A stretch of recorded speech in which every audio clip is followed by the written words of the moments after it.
Na segunda parte desta aula pública, é a vez do público da Universidade Federal do ABC, em São Bernardo do Campo, fazer perguntas ao professor Olímpio sobre a crise alimentar no mundo. Quando o presidente interino Michel Temer assumiu, ele nomeou para o Ministério da Agricultura o Blairo Maggi. Ele é conhecido como o rei da soja. Qual é o impacto que causa nessa questão alimentar do Brasil ter um ministro que privilegie a exportação de soja? Somos um grande produtor e exportador de alimentos, tá? Entre eles a soja. Soja, carne bovina e algodão, tá? Junto com etanol. São os principais produtos da exportação agrícola brasileira. Essa exportação tem sido super importante para a manutenção da balança comercial brasileira, tá? E muitas vezes, já pelo menos 3 ou 4 vezes, que passamos por dificuldades financeiras, o Brasil, devido a crises internacionais e problemas domésticos, tem sido justamente o desempenho do agronegócio, que hoje já representa cerca de 34% do produto interno bruto brasileiro, é o desempenho do agronegócio que segura as contas nacionais. O problema é a gente ter cada vez mais o agronegócio tomando conta e deixando de lado a agricultura familiar e camponesa à míngua, literalmente, tá? Nos últimos anos, o Brasil tinha 2 ministérios lidando com a agricultura. O Ministério da Agricultura e o Ministério do Desenvolvimento Agrário. O Ministério da Agricultura cuidava e ainda cuida do agronegócio, da grande produção agroindustrial, e o Ministério do Desenvolvimento Agrário lidando com a produção pequena, né, familiar camponesa. No atual governo interino, foi colocado no cargo de ministro da Agricultura um dos maiores produtores mundiais de soja, que é o brasileiro Blairo Maggi, e o Ministério do Desenvolvimento Agrário foi extinto, né? Sendo que cerca de 90% dos municípios brasileiros possuem menos de 50 mil habitantes. A população brasileira é concentrada em grandes cidades e você tem muitos municípios com pouca população, que são municípios rurais, que poderiam estar produzindo alimentos, né? E o Ministério do Desenvolvimento Agrário, que cuidava dessa produção familiar camponesa, foi extinto, unido ao Ministério do Desenvolvimento Social que existia, Ministério do Desenvolvimento Social e Combate à Fome, que era onde estava o programa de aquisição de alimentos, e depois tiraram de lá e colocaram na Casa Civil da Presidência da República.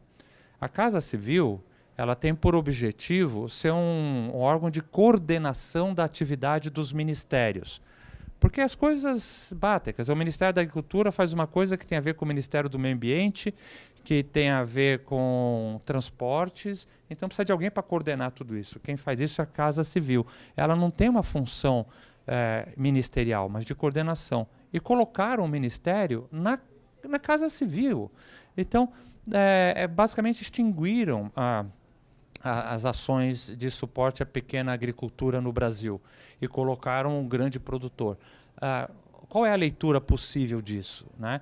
Que um aumento do agronegócio no Brasil deve gerar mais conflito no campo, e para o Estado brasileiro ter capacidade, desse governo interino, de ter capacidade de reprimir ou dar conta dos conflitos no campo, você leva essa área para dentro do núcleo duro do governo, que é a Casa Civil da Presidência da República, que fica no mesmo andar do Presidente da República, lá no Palácio do Planalto.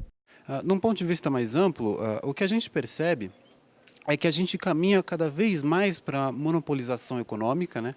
E os ideais de concorrência e de estabilização do mercado sem a intervenção estatal vêm cada vez mais sendo questionados. O que seria natural, pela essa lógica mundial que nós estamos seguindo, é a intervenção dos estados para a segurança alimentar dentro de um plano multilateral para tentar reduzir a fome no mundo. Porém, pelo menos a percepção que eu tenho é que a gente caminha exatamente pelo sentido oposto, dado o exemplo dado pela outra pessoa que fez a pergunta com relação aos Estados Unidos, que é o principal exemplo econômico, já que é a nação mais rica.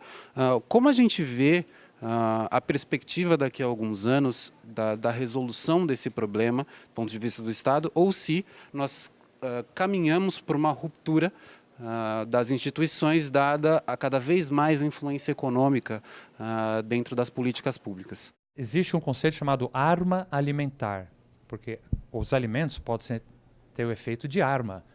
Porque se você controla a comida que um determinado povo precisa, aquele povo está na sua mão. Uma boa parte da crise dos refugiados hoje, da África, do Oriente Médio, que vocês veem embarcando em botes para atravessar o Mediterrâneo, tem a ver com crise alimentar.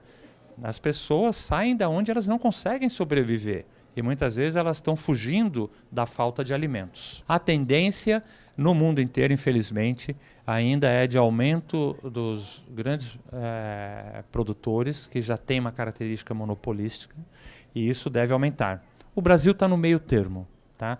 O Brasil pode escolher ser um líder mundial de alimentação, tendo as duas produções, a produção do agronegócio e a produção da agricultura familiar, ou pode fazer o caminho de ser um país só de um modelo de grande produção agroalimentar baseada no investimento capitalista, que só serve para perpetuar uma forma de dominação internacional sobre outros países. Nós estamos num divisor de água, né? Podemos ser um país que seja um exemplo para o mundo, ou podemos reforçar um modelo de dominação com base na alimentação. E acho que, infelizmente, estamos caminhando para esse segundo modelo.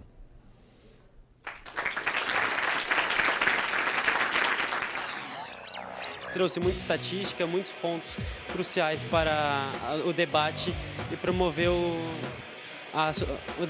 o enriquecimento da sociedade. E esse debate é de extrema importância no contexto atual. Eu acho uma ideia ótima trazer uma aula pública para fora da universidade. O nosso contexto está precisando muito desse debate e são assuntos extremamente relevantes para a nossa sociedade atual brasileira e mundial.